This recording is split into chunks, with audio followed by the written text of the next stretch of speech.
What is up, everybody? It is Kyle from the Offsetting Opinions channel. Today, I'm going to talk about kind of like structuring your life and setting yourself up for success and things you can do to continue to improve your life, improve yourself, and, find someone that is in your corner and, is your cheerleader and someone that encourages you. Um, Getting into that, I used to be in my early 20s. I didn't really care about my career. I didn't care about, I just wanted to go out and not have any responsibilities, just go out and party and have fun and find the next social event I could go to and, go out with this friend or that friend and go play ball or go, just kind of sidestep any of the responsibilities that I had. And once I kind of got to a point in my life where that partying and the social aspect kind of got put on the back burner because I needed to start focusing on making a life for myself and just understanding that that lifestyle wasn't going to be there forever, and I needed to start preparing for the future, preparing for myself, trying to maybe start settling down and have a family. And part of that was just emotional immaturity. And I always had a job. I didn't always prioritize my job over having fun and things like that.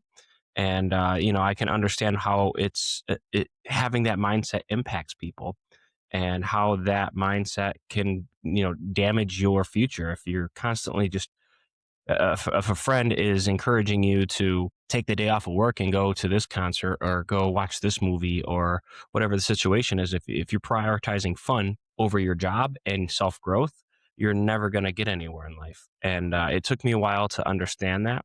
And it took me changing a group of friends to kind of realize how to find success, what kind of determines your success, because everyone has their own definition of success. But whatever you define success, if whether it be being a good father, a good husband, I mean, it could be a multitude of things. When it boils down to it, just finding people who are like minded to you, who are encouraging you, and whatever your definition of success is, chase it. Chase your dreams, chase your aspirations, chase a degree, whatever will help you feel fulfilled in life and chase that success. So going back, once I met my wife. I was a server at two different restaurants, and I do like a morning shift and an evening shift. I usually took weekends off to try and play some volleyball, play in this tournament, try and make a little extra money here and there, and just kind of hang out with my friends and just be instilled into this community of people who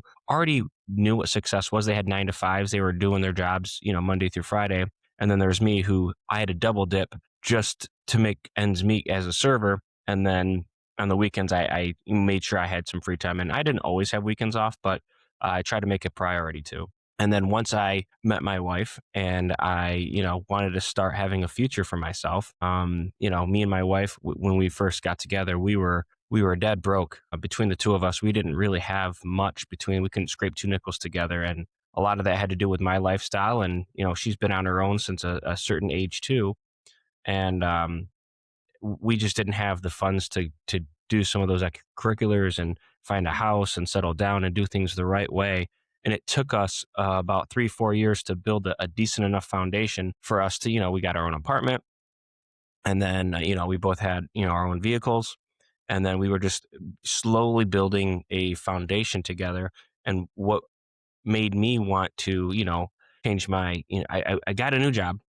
So once I proposed to my wife, I got a different job, and I started in sales, and I was actually really good at it. I really good at talking to people. I think being in the social communities that I was in, you have to have a personality being and some sort of energy in sales, and just having a dialogue with people and understanding what they're talking to you about and what their needs are. That was kind of my niche thing. That was kind of something that I was passionate about. And there was actually my brother-in-law helped me realize that that was a pretty viable career. And he helped me kind of connect the dots on, hey, you're pretty good at talking to people. You're a social butterfly. Why don't you just get into sales? You're personable, you're solution orientated, and you recommend, decent products and services. And whatever your recommendation is, it comes with, you know, a multitude of data and information that helps people make an informed decision on why that's a good choice. And that directly results into what the sales world is essentially about. Having a dialogue with your customer, you're doing, that's the reason I kind of went that route. Why not try it? I'm trying to find a career. I went down that avenue, and lo and behold, I was pretty good at it. So I started my sales career, and I was building a foundation with my wife. And then, we got engaged. Cost us a lot of money to, pay for the venue and book a trip. We ended up going to Aruba for our honeymoon. And then on our wedding night, we decided that we wanted to, where are we going to get a house first? Are we going to have a kid? We decided to go the kid route. Um, and that's the decision we both made. And then we started trying for a kid. And then my son was born about, man, a year and a couple of months after we got married. Um, I don't even think it was a year, actually. It was about 10, 11 months after. So she was pregnant within 2 months of us, getting married. So that kind of happened quick. And we ended up having to kind of go backwards a little bit. And we moved into my father-in-law's house, and he was, grateful for the opportunity to go back there for a little bit. There's some things that happened at my job where I needed to get out of that company. And then I was kind of jobless for a week or so. And then I started off in car sales. So I went from one kind of sales world, so cell phones, and then I got into car sales, and I did that for a couple of years until COVID happened. And car sales was okay. It's not the most fruitful and eventful a career. I mean, it's very cutthroat, very political. When you're sitting in the bullpen, people try to get to you, especially those successful people who are, they're trying to keep you down. They're trying not to, have you go leap over themselves and make them look bad. Some of these tenured customers that they try to like latch onto them. And if you're helping a customer that was in their pool, they try to steal that from you and the commission from you. And it's just like, whoa, what are we doing? To someone who's ambitious, that didn't work for me. And COVID was a good opportunity for me to kind of reset. Then I went over into the boating industry and did some stuff there. The company I work for there, and this is where I actually built a lot of my capital, was in the boating industry. And because of COVID, there was only a certain amount of boats, and people were looking for some sort of recreational activity. So the company I work for, they would only sell boats at MSRP, and honestly, we sold out. And then the commission attached to that was absolutely insane. I did get a little bit of wrongdoing from the company I work for. They give you what's called a draw, and your draw is they give you a certain amount of your commission every single week. So say you don't have any sales, but your draw is like $100. You get $100 of your commission. So you have a bucket, and it pulls from that bucket every week. You can do $100, $100. If you're negative at the end of the year, you got to pay that back. So when I went to go leave and I wanted to get away from my situation in New York and then move across country, that is when a company kind of did me a little bit wrong. There's a lot of money that was left on the table. They, when you're onboarded, there's some fine print in there that protected them. So if I wanted to kind of get a lawyer involved, there wouldn't have really been much that happened where I could have got that money back. And then once I moved here, I was, I got my degree, got back into the cell phone world, and I became a general manager. And I tell you this story is because I want you to kind of see the journey that I had and how it kind of translated over into like, I'm continuously trying to grow. I'm seeking different opportunities. I'm applying myself and trying to maximize the amount of money I'm making and put myself and my family in a position to be successful and to have financial stability. And are we rich? By no means at all. But this financial stability aspect of it, I mean, we're okay. And we're planning a trip to go to Disney right now, and that's a privilege that we have as as adults now. But it took me a good 8-10 years to really kind of dial in from the time that I was in my mid-20s to get to the management position that I'm in now. It took me a while. And I've had previous management position at like Walmart and some things like that in my early 20s, but I was a knucklehead back then. I didn't prioritize my career over the fun and the social events that I wanted. And that wasn't really a viable a career path for me. And I didn't look at it as that. I just looked at it as, hey, here's a job. I was good at what I do. Every time I'm at work, I really focus on my work. And I think that's something that is instilled in our values as we're kids, and we need to like find a work ethic. We need to teach that work ethic to kids. We need to make sure that, hey, no matter what you do, whatever your career choice is, you could be a McDonald's, you could be a burger flipper at McDonald's, be the best burger flipper. That's going to lead into more promotional opportunities. If you constantly go to work and you have this woe is me attitude where it's like, oh, I'm a burger flipper for $12.50 an hour. And it's just like the energy and the effort and the attitude that you bring to your work is that is the output that you're going to put out at work. So if you're constantly negative at work and you're constantly have this woe is me attitude, you're not going to excel in your career. So make sure you have a maintained focus while you're at your job and try to perfect your craft. In your downtime, make sure that you are seeking out information, you're cleaning, you're doing the things that the company is asking you to do in order to continue to maintain your job. And if you're looking to move up, you got to take on a little extra. That's just how the world works. That's how a lot of these corporations work. You're not going to be handed any promotions. You have to earn all that stuff. Then going back to my story, like my work ethic was always when I'm at work, I take my work seriously. But if there's ever anything like in my early 20s, my 18, 19, 20, 21, 22, in that time frame, I prioritized fun over career and job. And I just wanted to be a young knucklehead kid who wanted to experience life. You know, when I was in high school, I played a lot of sports. I was a part of a lot of different social communities, from people who were in band, people who I played athletics with. There were skater people. I mean, I was friends with a lot of people in a lot of different cliques. So I was always a social butterfly. I was always, I tried to make a lot of different friends over the years. And it didn't matter if we have any sort of similar interest, like, hey, you're into comic books. What comic are you reading? And then you go down that rabbit hole. Oh, cool, dude, that music sounds great. What kind of music is that? I'm really into music, and that led into me being in bands later on in life. And then, oh, video game, man, I love video games. So video game play, Call of Duty, hey, we should play together. Like, I just instilled myself in so many of these communities just by finding common interests. So I was always social. So it makes sense for me to get into a career path that is something that's social, right? And that's part of the reason I'm doing this is I've always been somebody who had a lot of impact on other people's lives. I've always been someone who's social and been accepting of everybody who I've met. I always try to find some sort of common ground with somebody so I can associate with you and create some sort of bond and companionship between the two of us.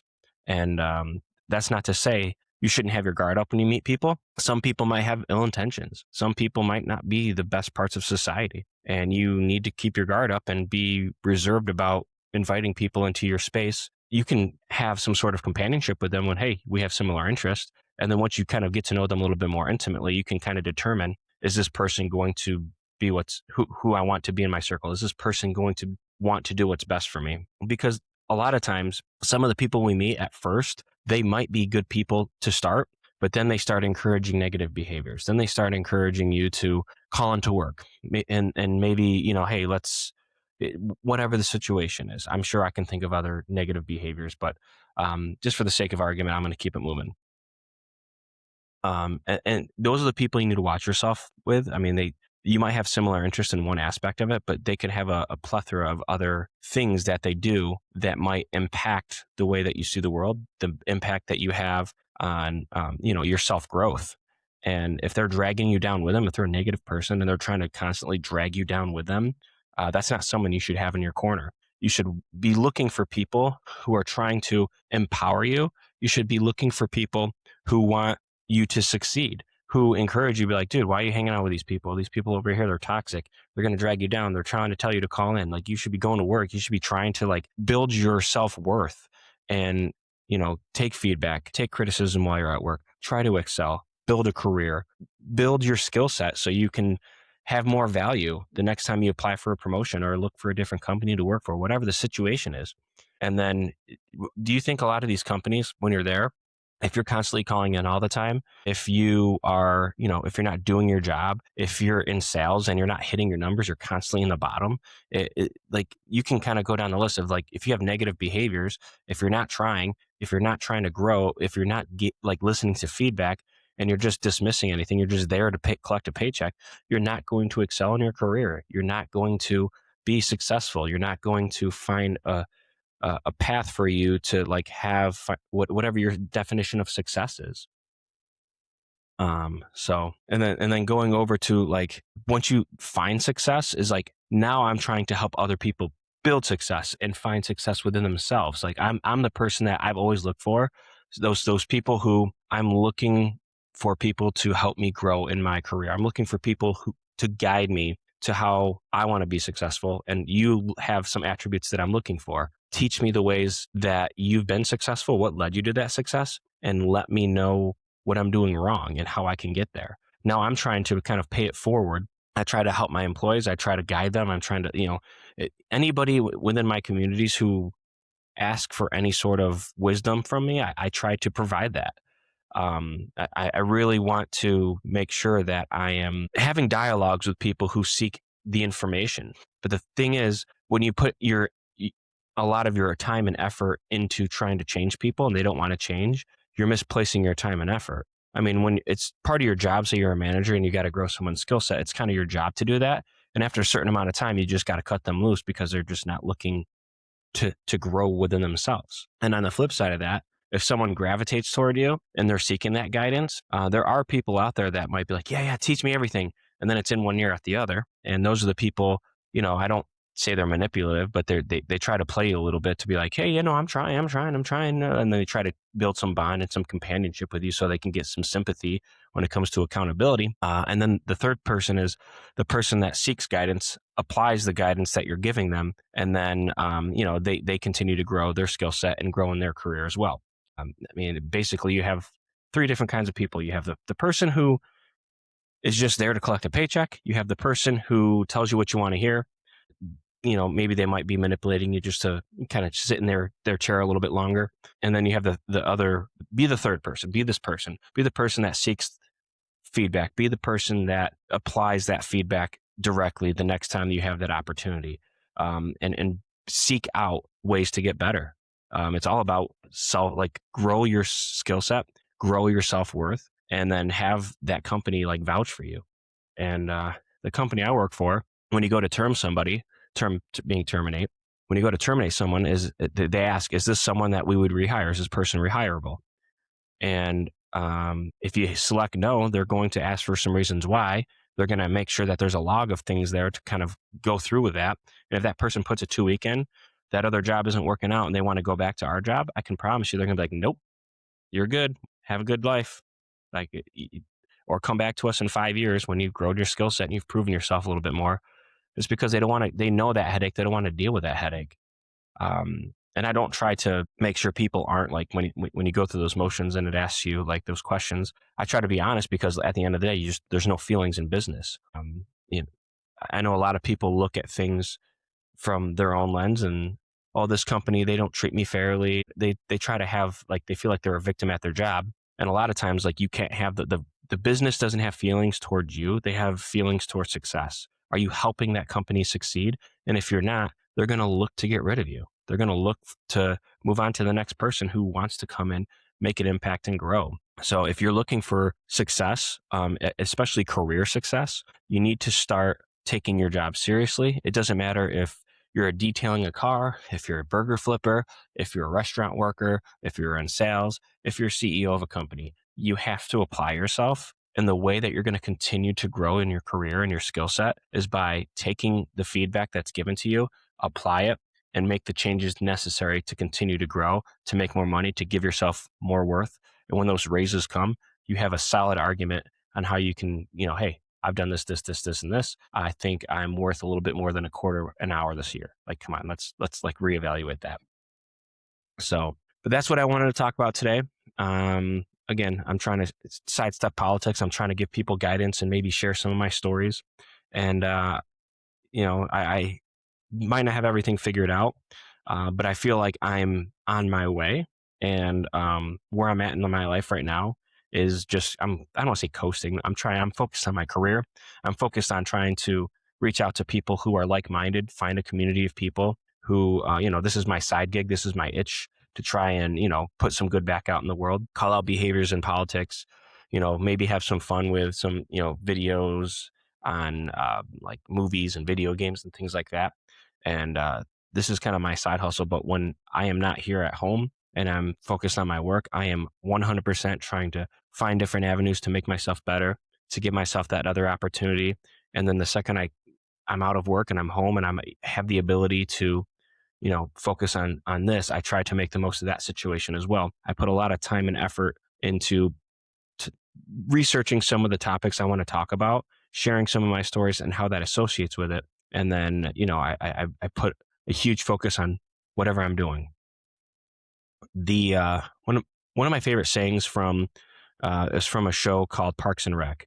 If anybody has seen that, there's a gentleman named Ron Swanson in that, and I feel like a lot of my vision and the way I see the world, he has a lot of the same sentiments. Now I have a little bit more energy than Ron, and I have a little bit different worldview. Don't half-ass anything, whole-ass everything that you do. So anything that you do, you want to make sure you put as much time and effort into that to continue to grow your skill set. Because if you want to be successful in what you do, if you're half-assing it, you're not going to give yourself the opportunity to grow. You're not going to give yourself the opportunity to see what that success looks like. You have to really dive into it, research it, apply what you find, seek out other people who can help you, different avenues that can help you to define what that success is going to look like. You really got to do the research and not be lazy, because ultimately that's what this is about. This conversation is about people who are just generally lazy because they don't want to take their job seriously. They're not seeking guidance. They're not using their resources. They're not trying to ask people to help grow their skill set. And if you're not doing that, if you're not seeking out information, if you're not growing your skill set, you're going to be left behind, especially when you have people like the old group of friends that I had. I'm not saying some of them haven't become successful, but some of the other people that, I surrounded myself with at an earlier age and some of the groups that I fell into, some of those people are living off the government, and they're, oh, now he's too big for me. And they have all these different toxic words they use towards you because you decided that you wanted to leave that community and then try to grow your skill set and your worth and try to give your life or your family a good life. And they don't like that you did that. So just some food for thought on that. And thank you for stopping by. And hopefully this helps some of you, see the world for what it is and grow some of your skill sets and listen to feedback a little bit more diligently. So thanks again.